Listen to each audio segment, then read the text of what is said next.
盘点《银河护卫队3》中那些你不知道的细节。细节1：影片刚开始，镜头就给到了火箭，由他开启了整部电影。这也表明了这部电影火箭浣熊将会是真正意义上的主角。我们也在这部电影中了解了他的过去，其中最感人的，毫无疑问就是他和他的动物朋友们的感情。火箭和莱拉这一对，不知是多少人心中的意难平。而且早在《银护1》当中就出现过莱拉的名字，这点相信大家早已经发现。然而大家有没有想过，莱拉在第3部才正式出现，在这之前，火箭没有对任何人说过这段往事，哪怕是一起出生入死的格鲁特，也是完全不知道火箭的经历的。至于至高进化，那更不用多说，他对这些实验品只给了冷冰冰的编号，压根不知道他们私下里还起了个名字。所以莱拉的名字是不应该在第1部中就出现的。在理论上来说，这其实算是一个 bug 了。细节2，这点也是很多人都没想到的一点，那就是火箭最好的朋友既不是莱拉，也不是格鲁特或是星爵，而是星云。让我们回到复联3，在灭霸打完响指后，银河护卫队中存活下来的成员就只有火箭和星云，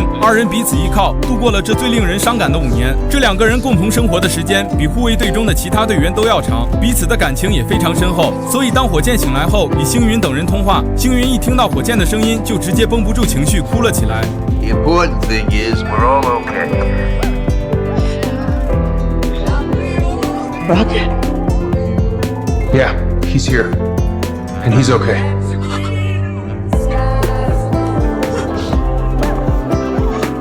细节3：亚当来到虚无之地大闹了一场，并打伤了火箭。随即护卫队成员们带着火箭准备前往奥格集团寻找治疗方法，并交代克拉格林照看虚无之地。这里我们能看到克拉格林手上正拿着几个医疗包，这是因为在亚当与众人打斗的过程中，难免有几个群众被误伤。克拉格林和克斯莫正在开展医疗工作。实际上这个细节有与没有都不会对剧情产生影响，没有的话观众也不会说什么。但滚导为了保持逻辑的严谨性，仍然关注了这些小细节。正是如此用心的制作，才让这部电影收获了这么好的票房和口碑。细节4：在飞船上，德拉克斯在吃着小零食，而好朋友之间要懂得分享，所以他也分给了星爵一个。于是螳螂女也向他要，但德拉克斯却对他说已经吃完了，随即又拿了一个放进嘴里。显然德拉克斯是不想分享给螳螂女吃。那为什么会有这种情况发生呢？这还得追溯到圣诞特别篇中，当时德拉克斯发现他独自吃了一整碗零食，却没有和他分享。 We could give him those Zarnuts, except you ate them all. Get over the Zarnuts! 所以他在第3部中才拒绝分给螳螂女零食。细节5：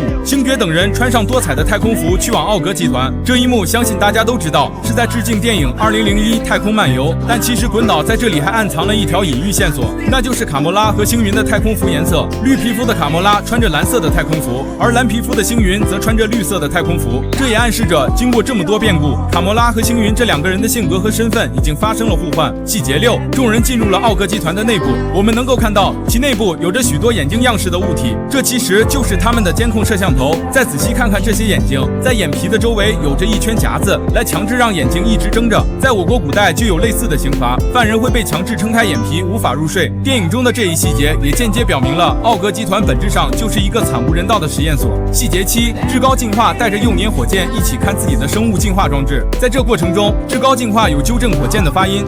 It can't. Can't. Can't. 这一段如果不仔细听的话，可能会粗略的以为至高进化是在纠正火箭的美式发音，但实际上火箭读的是 can't， It can't. 至高进化只是在纠正它的语法错误。 Can't. Can't. 细节8：星爵几人来到了反地球，随后去到了一户人家做客，主人拿出了饮料招待他们。可以看到饮料是易拉罐装的，还有点好喝。 He has a thing. That is delightful. This. 这里我们看到螳螂女在拉开拉环之后露出了震惊的表情，那她这里是为什么而震惊呢？实际上是在惊叹于易拉罐的设计，因为她之前从来没有见过易拉罐，他们以前喝的饮料开启方式是这样的。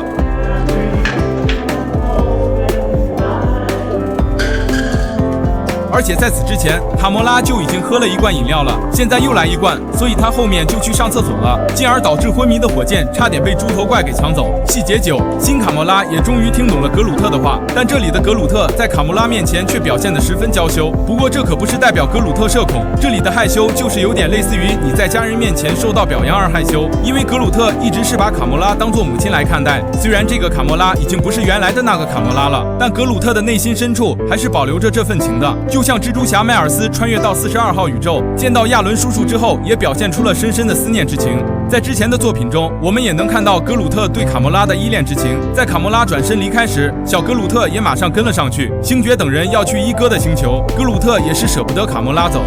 Hey, it'll be just a couple of days. We'll be back before Rockets finish fixing the ship.